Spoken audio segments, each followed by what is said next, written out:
Praise the Lord everyone. सबको जय मसीह की। आइए मैं आप सब के लिए उस पवित्र वचन को पढ़ती हूँ जो वचन हमें परमेश्वर के दास अपोस्टल अंकुर यूसुफ नरूला जी द्वारा और परमेश्वर की दासी पास्टर सोनिया यूसुफ नरूला जी द्वारा दिया जाता है। आइए मैं आप सब के लिए उस पवित्र वचन को पढ़ती हूँ। क्या आप सो रहे हैं? जैसे कि पवित्र बाइबल एक राजाओं 3:21 से 22 आयत में लिखा है, भोर को जब मैं अपना बालक दूध पिलाने को उठी तब उसे मरा हुआ पाया, परंतु भोर को मैंने ध्यान से यह देखा कि वह मेरा पुत्र नहीं है। तब दूसरी स्त्री ने कहा, नहीं, जीवित पुत्र मेरा है और मरा पुत्र तेरा है। परंतु वह कहती रही, नहीं, मरा हुआ तेरा पुत्र है और जीवित मेरा पुत्र है। वे राजा के सामने बातें करती रही। आमीन।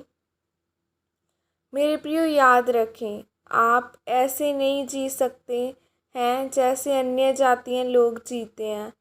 उनकी तरह रात को 9 बजे सोकर सुबह 10 बजे नहीं उठ सकते।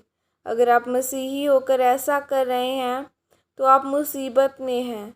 मेरे प्रियो, अगर हम बाइबल में एक राजाओं के 3 अध्याय की 21 आयत को पढ़ते हैं तो इसमें लिखा है कि एक औरत सुलेमान राजा के पास आई और उससे कहा कि जब मैं रात को सोकर सुबह उठी तो मेरा बच्चा मरा हुआ निकला, क्योंकि मेरे साथ वाली औरत ने अपना मरा हुआ बच्चा मेरी गोद में डालकर मेरा जीवित बच्चा उठा लिया। मेरे प्रियो, जब हम इस कहानी को पढ़ते हैं तो हम देखते हैं कि वह कैसी माँ थी जो सारी रात अपने बच्चे को देखने के लिए नहीं उठी। आप जानते हैं कि जब एक औरत का बच्चा होता है तो वह हर 2 घंटे के बाद उसको दूध पिलाती है। अगर वह दूध पिलाने के लिए न उठे तो उसका बच्चा रोता है। कभी उसका डायपर बदलना पड़ता है, कभी दूध पिलाना पड़ता है। एक माँ को यह पता होता है कि वह 8 घंटे की नींद नहीं ले सकती, तो फिर ये कैसी माँ थी जो सारी रात गहरी नींद में सोई रही और सुबह उसका बच्चा बदल गया। मेरे प्रियो, ठीक उसी प्रकार अगर एक विश्वासी सारी रात इतनी गहरी नींद में सोएगा तो उसका जीवित कारोबार मुर्दा कारोबार में बदल जाएगा। उसकी अच्छी सेहत बीमारियों में बदल जाएगी और उसके अच्छे बच्चों को बिगड़ने में देर नहीं लगेगी, क्योंकि जब रात को शैतान घूम रहा होता है कि मैं किसको मारूं, किसकी जीवित चीज़ को मुर्दा करूं, तो उस समय एक विश्वासी गहरी नींद में सो रहा होता है और इसमें परमेश्वर का कोई कसूर नहीं है। फिर लोग बोलते हैं कि पिछले साल तो मेरा कारोबार बहुत आशीषित था, इस साल पता नहीं क्या हो गया।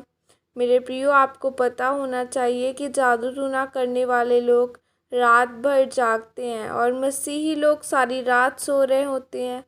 फिर आपके जीवन में परमेश्वर काम नहीं कर सकता, फिर वह जादू टूने वाला काम करेगा और फिर आप कहेंगे मेरे जीवन में मुर्दापन क्यों है। इसलिए मेरे प्रियो, अगर आप चाहते हैं कि आपके जीवन में मुर्दापन न रहे, बीमारियां न रहें, तो रात को प्रार्थना करने वाले विश्वासी बने। याद रखें, शैतान आपको रात को प्रार्थना करने से रोकेगा, आपके ध्यान को भटकाने की कोशिश करेगा। लेकिन चाहे कुछ भी हो, चाहे आपका मन प्रार्थना करे या ना करे, तभी आपको प्रार्थना करनी है और उस औरत की तरह सारी रात सोना नहीं है।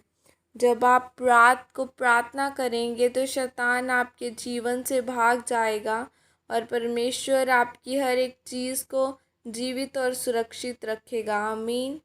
यह घोषणा पास्टर सोनिया यूसुफ नरूला जी द्वारा आपके लिए की गई है। सर्वशक्तिमान परमेश्वर के नाम से मैं घोषणा करती हूँ कि इस वचन को पढ़ने और सुनने वाले लोगों के जीवनों में हर एक मुर्दा चीज़ जीवित हो जाए और प्रार्थना करने वाला मसा इन पर उतरे, ताकि यह शैतान की हर एक योजना को नाश कर सके। प्रभु यीशु मसीह के सामर्थ्य नाम में मांगती हूँ, आमीन। सबको जय मसीह की। God bless you all.